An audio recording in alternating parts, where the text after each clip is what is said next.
I never thought a simple business arrangement would turn into the most bizarre standoff in Vermont's history.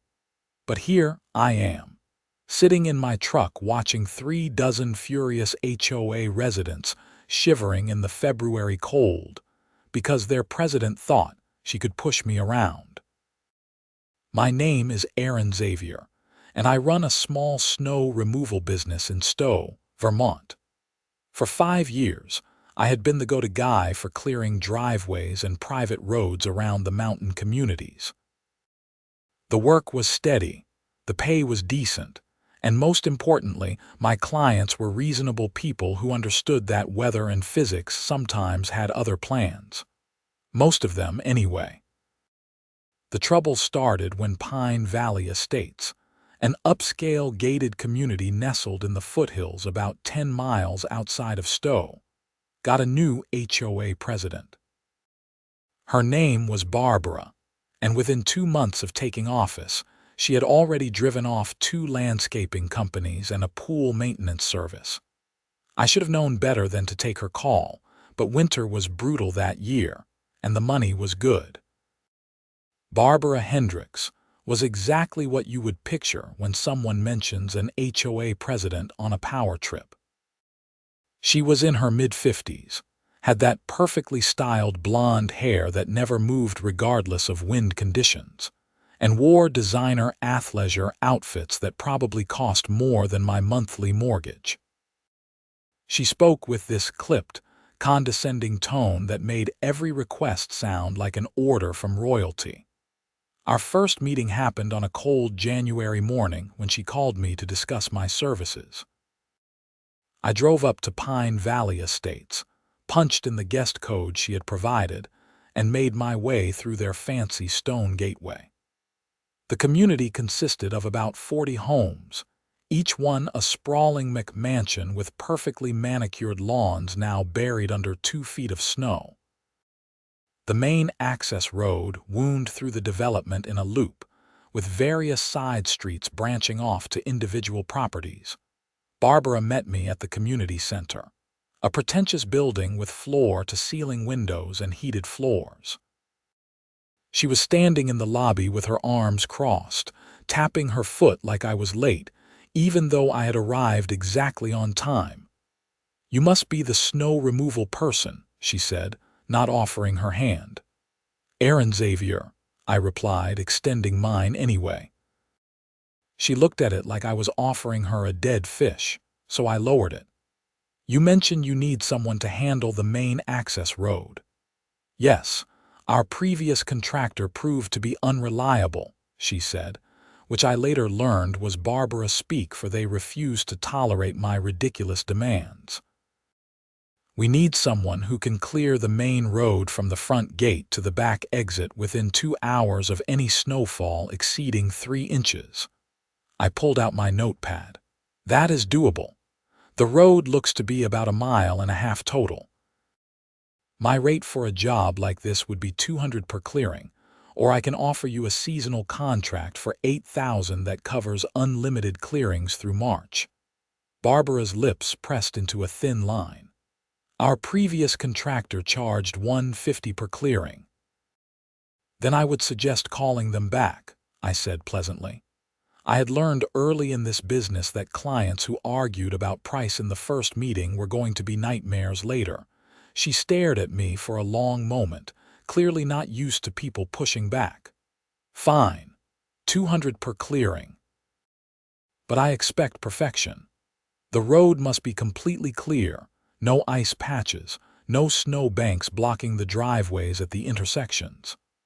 I will clear the road properly, but I cannot control if snow slides back onto it from the banks, and I cannot guarantee 0 ice if we get freezing rain. I use salt and sand, but weather is weather." "Then you should come back and recheck," she said. I felt my jaw tighten.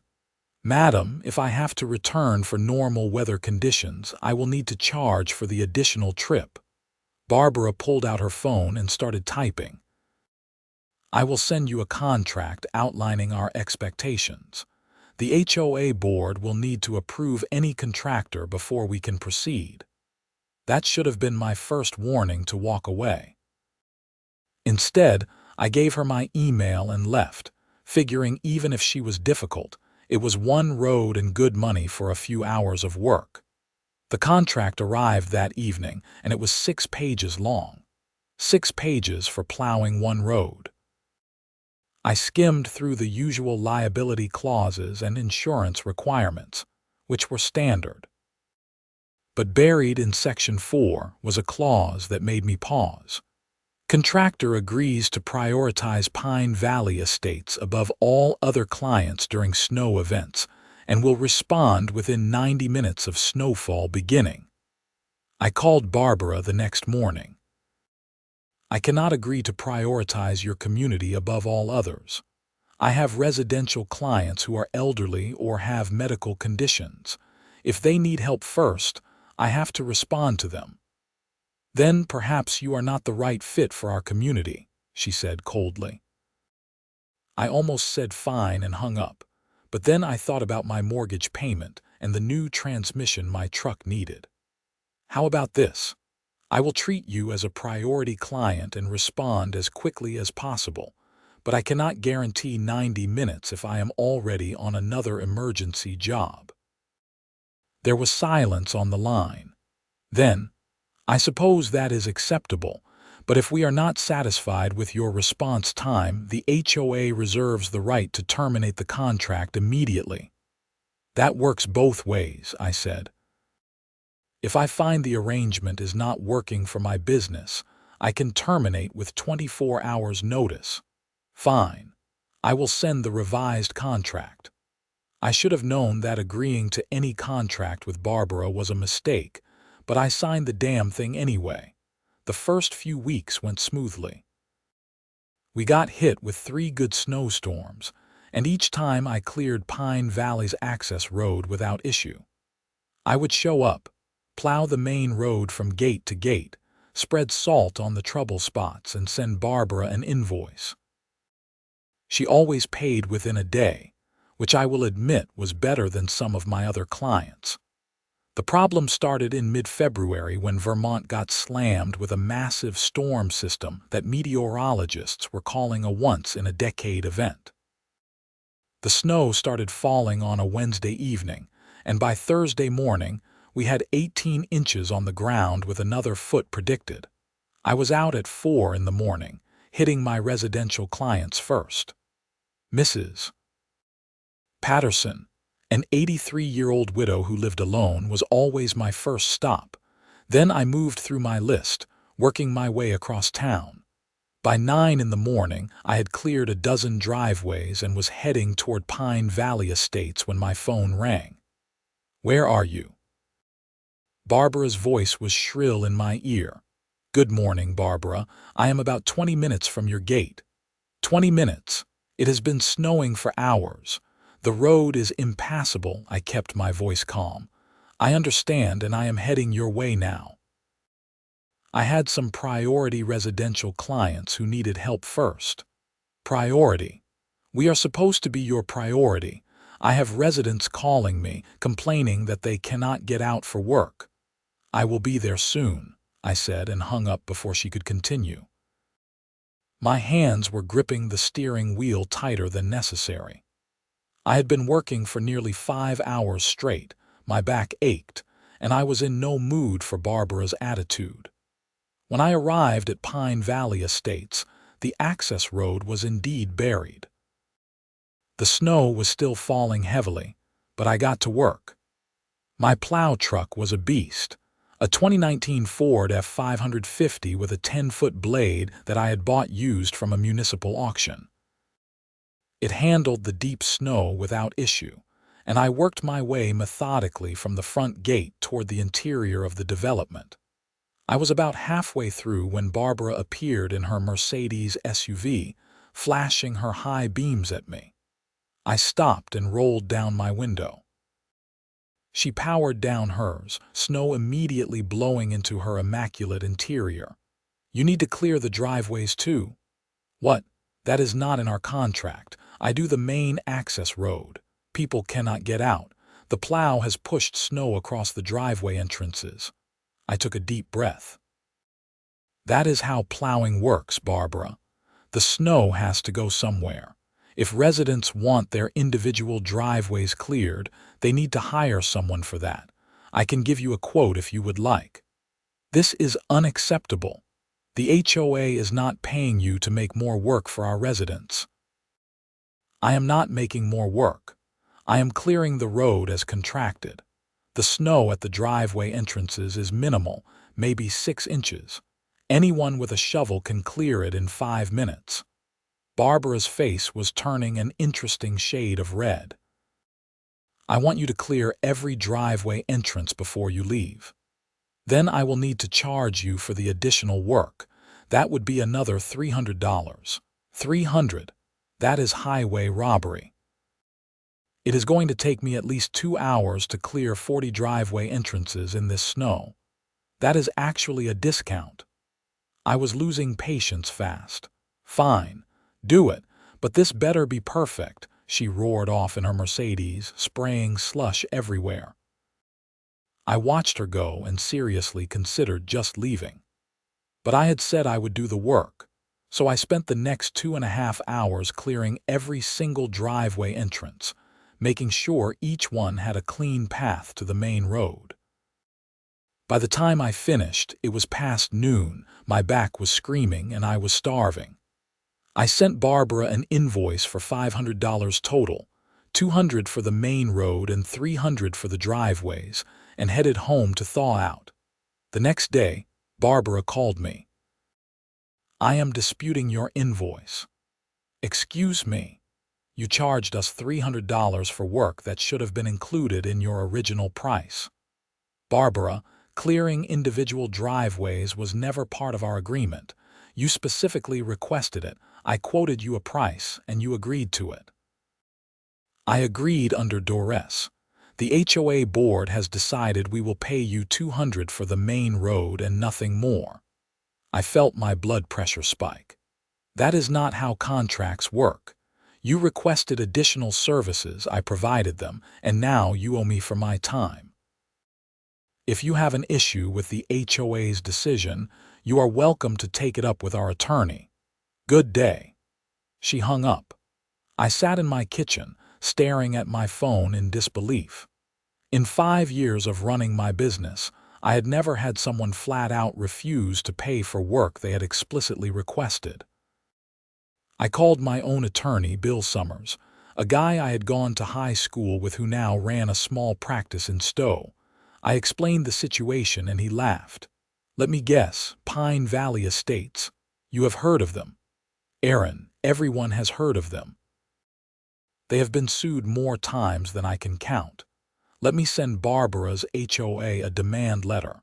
That usually scares them into paying. Bill sent the letter, and 3 days later, I received a response from the Pine Valley Estates HOA attorney. It was a 2-page document explaining why they were not liable for the additional charges and threatening to countersue me for damages if I pursued collection. They are bluffing, Bill said when I forwarded him the email. But if you want to actually collect, you will have to file in small claims court. It will cost you about $100 in filing fees and you will probably win, but it will take a few weeks. I filed in small claims. I was not about to let Barbara and her HOA board steal $300 from me. 2 days after I filed, we got another major snowstorm.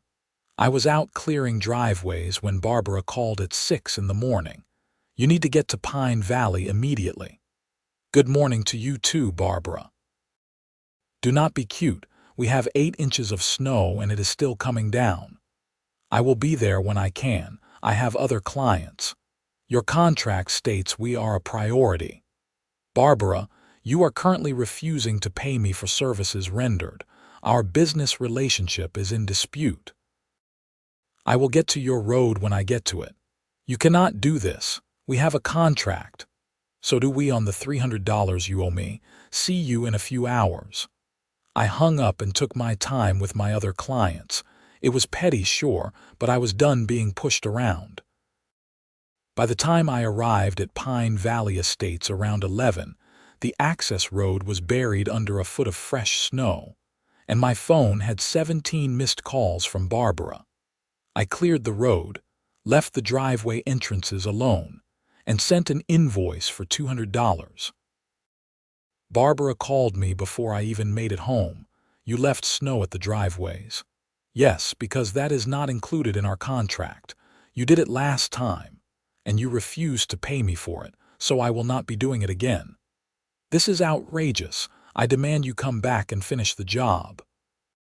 If you want the driveways cleared, you can pay me $300 plus the $300 you already owe me. Otherwise, I am done for the day. She sputtered for a moment, then said, "The HOA board is going to hear about this." "I am sure they will. Have a nice day, Barbara." The small claims court date was set for early March. In the meantime, we got 2 more snowstorms, and each time I cleared Pine Valley's main road without touching the driveways. Each time, Barbara called to scream at me, and each time I calmly explained that I was fulfilling my contractual obligations and nothing more. The court hearing was almost comically one-sided. I brought my contract, my invoice, screenshots of Barbara's texts agreeing to the additional work, and photos of the cleared driveways. Barbara showed up with a folder of printed emails and a condescending attitude.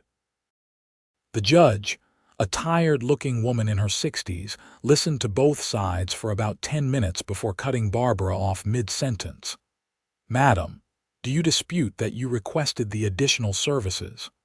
"Well, yes, but I was under duress because—" "That is not duress." "Did he hold a gun to your head?" "No, but then you agreed to the work, he performed it, and you owe him the money. Judgment for the plaintiff in the amount of $300 plus filing fees and interest. Next case." I walked out of the courthouse feeling vindicated.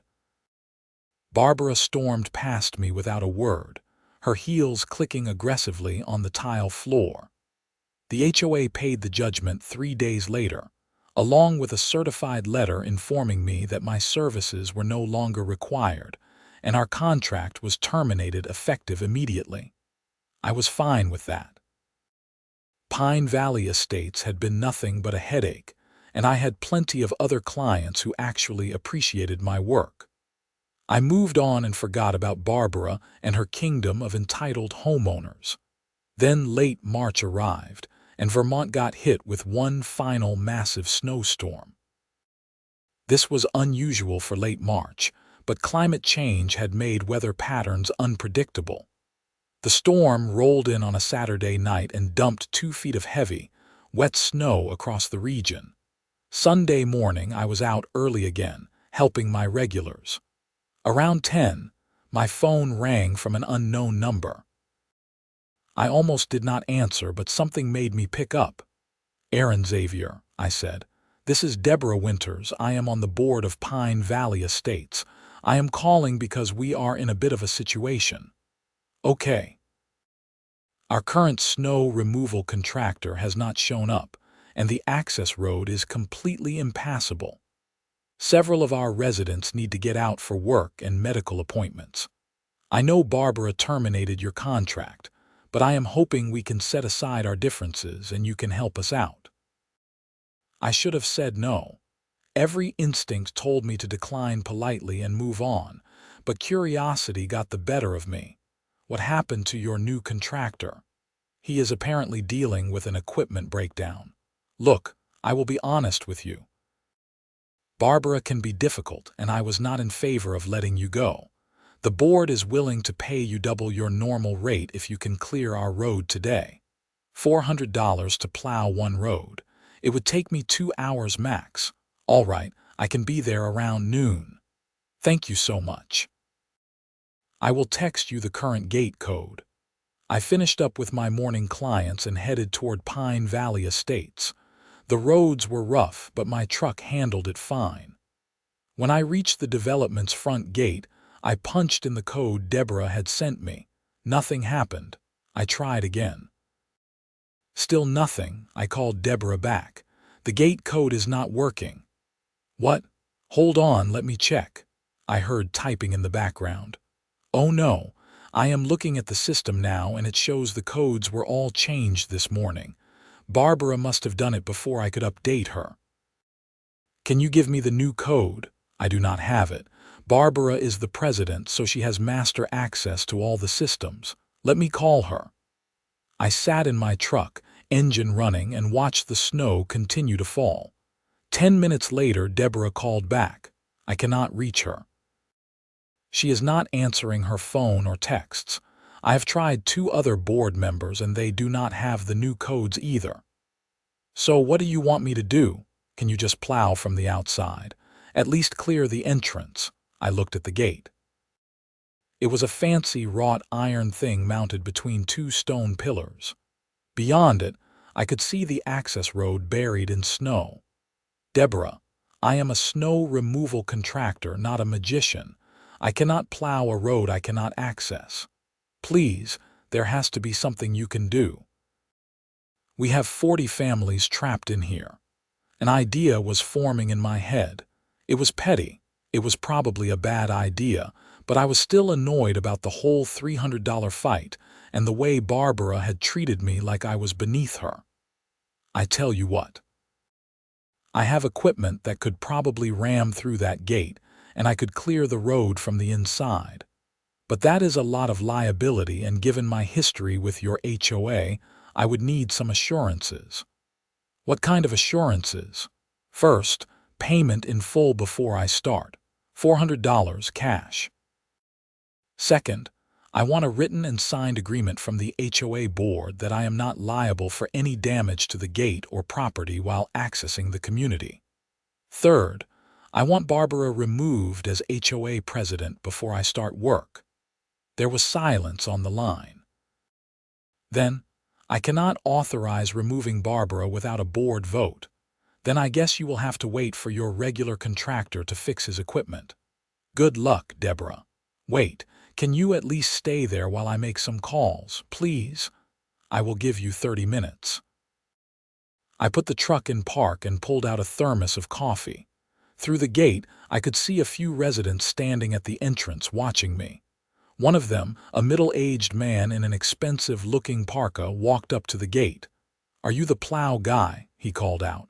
"I am," I called back. "Can you get us out of here?" "Not without the gate code." "This is ridiculous.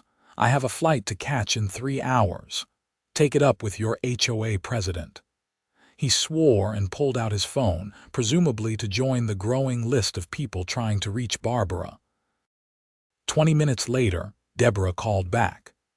"Okay, I have been in touch with 4 of the 7 board members. We have enough for an emergency vote.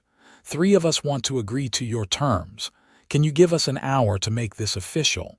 "Sure, but my rate just went up to $600. You are eating into time I could be spending with paying clients who did not fire me. That is not fair. Neither is changing the gate codes and locking me out. $600 cash or I leave now." I heard her exhale sharply. "Fine, $600, give me an hour." I settled in to wait. More residents were gathering at the gate now, maybe a dozen of them, all looking frustrated and cold. A few tried to talk to me, but I just pointed at my phone and shrugged. This was not my problem to solve. 45 minutes later, a woman I assumed was Deborah approached the gate from the inside. She was in her 40s, sensibly dressed in a ski jacket and snow boots, and she looked exhausted. "Aaron, that is me. I have the board's authorization here." She held up some papers. "We have agreed to your terms. Barbara has been placed on temporary leave as president pending a full board review. I have $600 in cash, and we have signed a liability waiver for any damage caused while you gain access to the property." "Good. But I cannot take those documents through the gate. Is there another entrance?" "Yes, there is a service entrance on the north side, but it is also gated and locked." "Any other way in?" "The back gate exits onto Mountain View Road, but again, same problem." I thought for a moment. Okay, here is what we are going to do.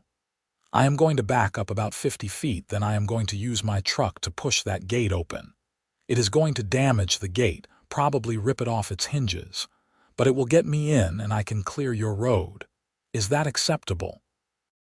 Deborah looked at the gate, then at the crowd of residents behind her, then back at me. Do it. I need that in writing first, and I need you to take video of me explaining what I am about to do and you authorizing it. She walked to the side of the gate where there was a gap in the fence and slipped the documents through. I read them quickly. Everything was in order. Then I had her record a video on her phone where I explained exactly what I was about to do and why, and she confirmed she was authorizing it as acting HOA president. All right, everyone needs to back up about 20 feet from the gate, I called out. The crowd moved back. I reversed my truck, lined up with the center of the gate, and said a quick prayer that my insurance would cover this if things went sideways. Then I put the truck in drive and hit the gas. The impact was louder than I expected. The gate held for a second, then both sides bent inward and ripped off their hinges with a screech of metal. My truck pushed through, dragging the mangled gate a few feet before it fell away to the sides of the road. I stopped and assessed the damage. The gate was totaled, but my truck was fine except for a few scratches on the plow blade. The residents were staring at me like I had just driven a tank through their community, which I guess was not far from the truth. Deborah approached my window. That was dramatic. You wanted in, you are in. Where is my money? She handed me an envelope through the window. I counted it quickly. $600, all there. Pleasure doing business with you. Now everyone needs to stay out of my way while I clear this road. I got to work. The snow was deep and heavy, but I had done this 100 times before. I worked from the destroyed entrance back through the development, clearing the main access road in smooth, efficient passes. Behind me, residents were rushing to their cars, clearly eager to escape. I was about 3/4 done when I saw Barbara's Mercedes SUV come flying down one of the side streets. She skidded to a stop in the middle of the main road, directly in my path. She jumped out, leaving her door open, and marched toward my truck. Her perfect hair was disheveled and her face was bright red. "What have you done?" she screamed. I stopped the truck and rolled down my window. "I am clearing your access road as contracted. You destroyed our gate. That gate cost $40,000. Take it up with your board." They authorized it. I am the president. I did not authorize anything. Actually, Barbara, you are on temporary leave. Deborah is acting president now. Her mouth opened and closed like a fish. "This is illegal. I am calling the police. Go ahead." I have written authorization and video documentation. But while you are standing in the middle of the road screaming at me, the snow is getting deeper, so if you do not mind, I have work to finish. You are not going anywhere until the police arrive. She was still standing in front of my truck, blocking my path. Several residents had stopped to watch the confrontation. "Barbara, move your vehicle." "No, you are going to pay for what you have done." I put the truck in park and pulled out my phone. "Okay, we will wait for the police together. In the meantime, you are preventing me from completing the job your board hired me to do, which means they are going to get charged for the extra time. Your choice." A man from the crowd called out, "Barbara, move your damn car. Some of us have places to be." Another voice joined in. "Yeah, get out of the way." Barbara looked around, seeming to realize she did not have the support she expected, but she stood her ground. "I am not moving until someone explains to me how this happened." Deborah pushed through the crowd. "Barbara, I tried to call you a dozen times. You changed the gate codes without telling anyone, and we had no way to get the contractor in. The board voted to take emergency action. You cannot vote without me. Actually, we can. 4 board members constitute a quorum, and we all agreed. You have been overstepping your authority for months, and we are done with it. I am the president. You were the president. Now please move your car so Aaron can finish the job. Barbara looked like she was about to explode. Her hands were clenched into fists, and I genuinely thought she might try to climb into my truck and attack me. Instead, she spun on her heel, got back in her Mercedes, and reversed at a dangerous speed down the road, nearly hitting a parked car. I finished clearing the access road without further incident. When I was done, I stopped at the ruined gate where Deborah was waiting with several other board members. "Thank you," she said. "I am sorry it came to that. Not your fault. But I would suggest changing your bylaws to prevent one person from having total control over access systems. Already on the agenda. Do you want to contract with us again? I promise we will be better clients." I looked at the destroyed gate, thought about Barbara's red face, and shook my head. "Thanks, but I think it is best if I move on.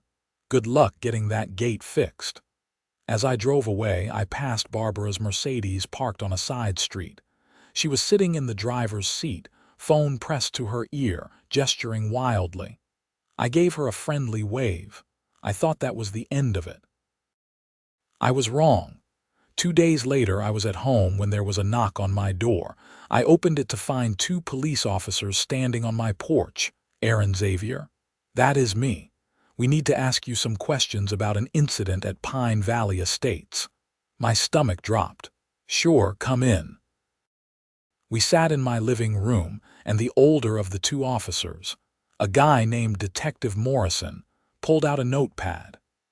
"We received a complaint from Barbara Hendricks alleging that you destroyed private property and engaged in criminal trespass. Can you tell us your side?"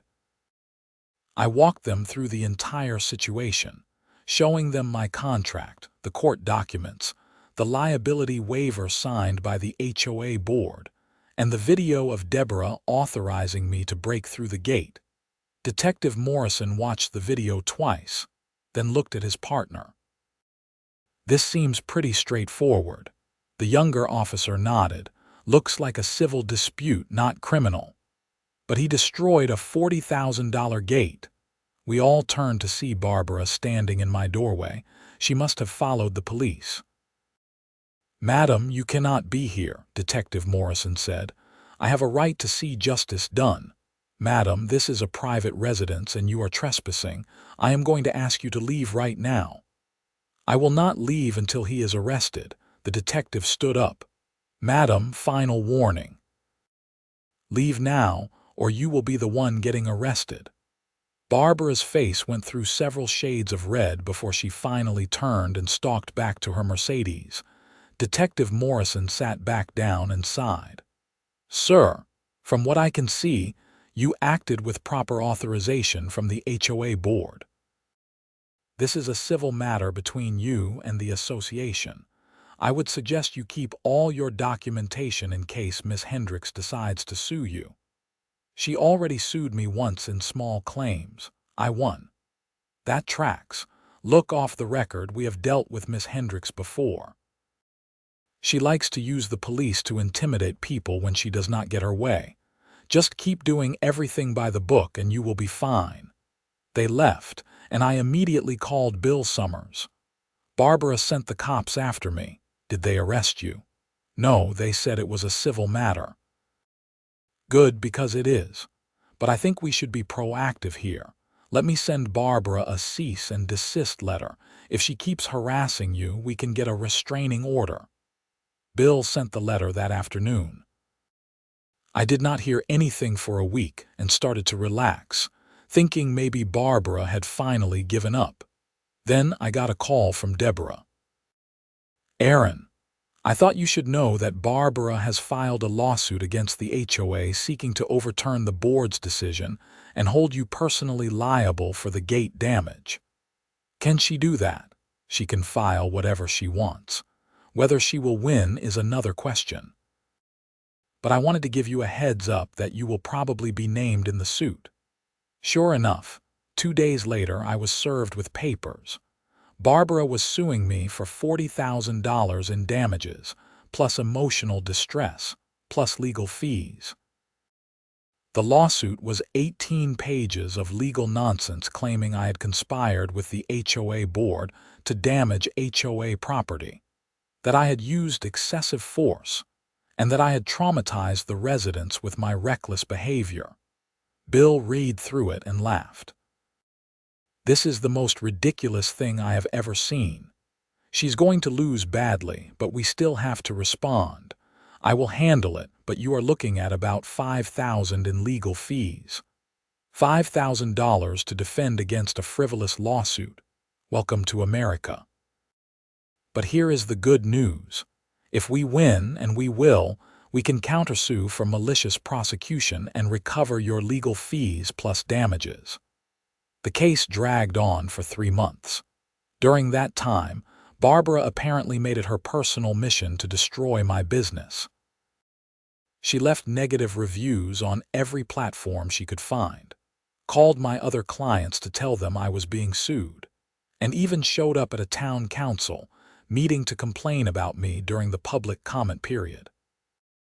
The only reason my business survived was that most people in Stowe knew Barbara's reputation. Several of my clients actually called to offer their support and said they would be happy to testify on my behalf if needed.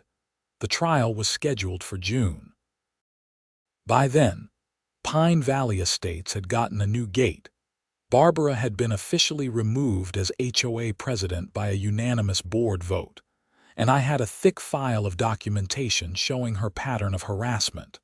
Our lawyer had advised us to push for a settlement, but Barbara refused every offer. She wanted her day in court. The trial lasted 2 days. Barbara's attorney tried to argue that I had used excessive force and that there were other options for accessing the property. Bill countered with the liability waiver, the video authorization, testimony from Deborah and 3 other board members, and photos showing that the gate was the only viable entrance. The judge was the same woman who had presided over my small claims case. When she realized who the parties were, she actually smiled. "We meet again, Miss Hendricks." Barbara's face went pale. The trial was a massacre.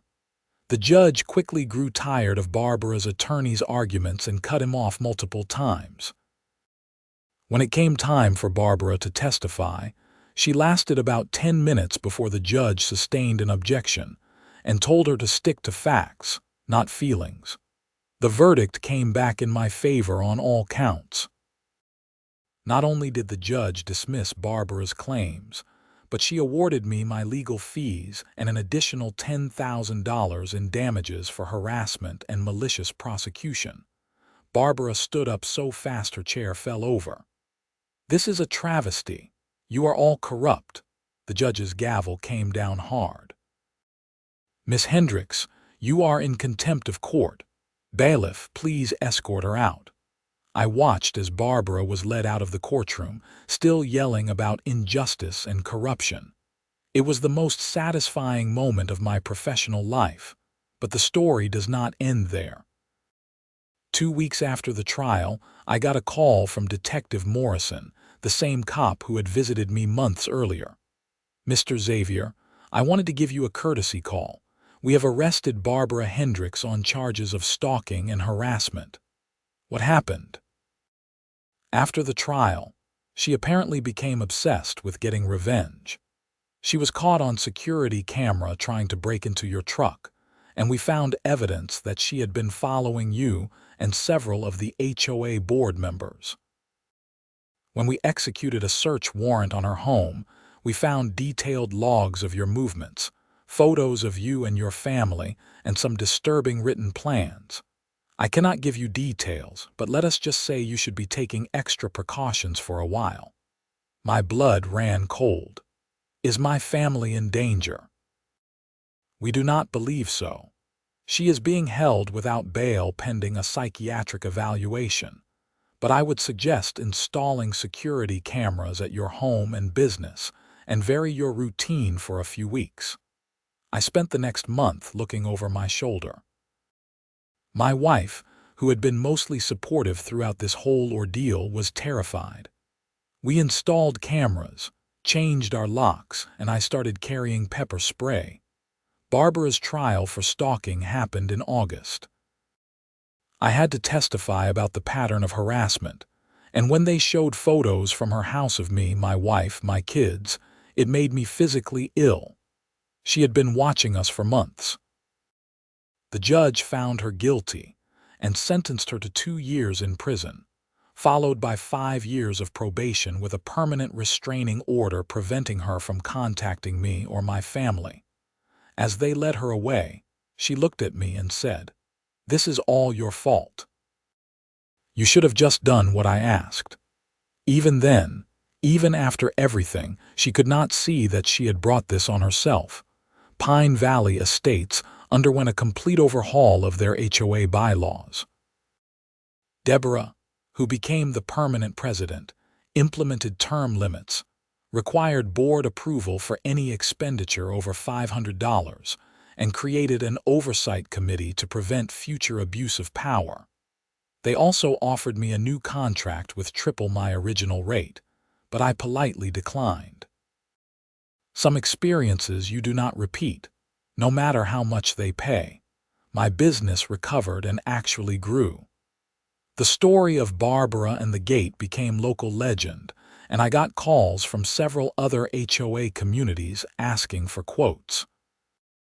Apparently, standing up to an abusive HOA president was good for business. I did take on one more HOA client, a small development called Maple Ridge. Their president was a retired teacher named Susan who baked cookies and remembered my birthday. She paid on time, never made unreasonable demands, and always said please and thank you.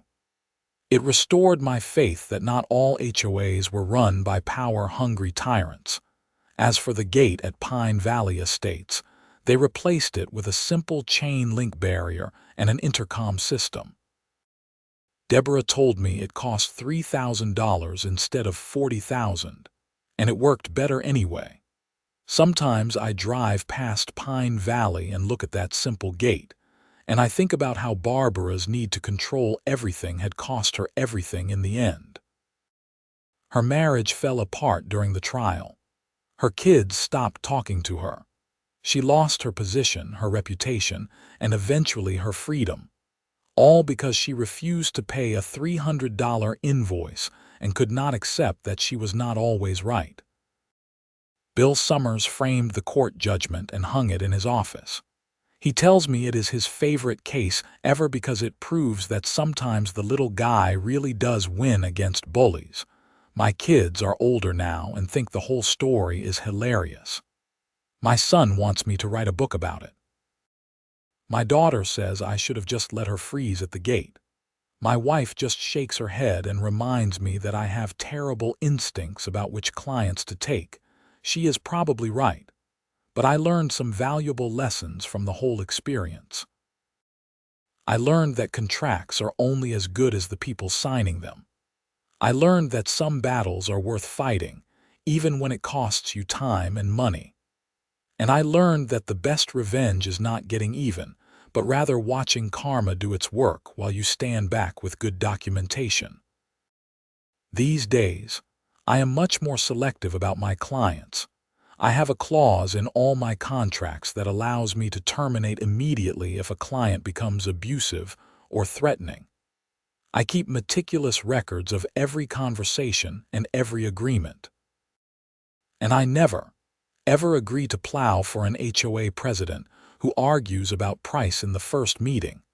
The money from the lawsuit judgment helped me buy a second truck and hire an employee, which means I do not have to work 18-hour days during snowstorms anymore.